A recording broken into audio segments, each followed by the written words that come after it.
You ask Tiger to solve. This deals with linear equations with one unknown. The final result is x equals 1. Let's solve it step by step. Group all x terms on the left side of the equation. Subtract 4x from both sides. Group like terms. Simplify the arithmetic.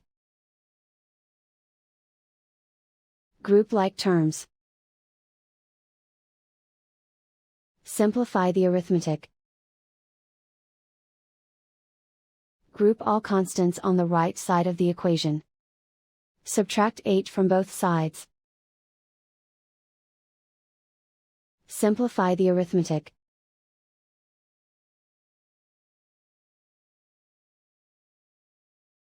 Isolate the x. Divide both sides by -9. Cancel out the negatives. Simplify the fraction. Cancel out the negatives. Simplify the fraction. And so the final result is x equals 1.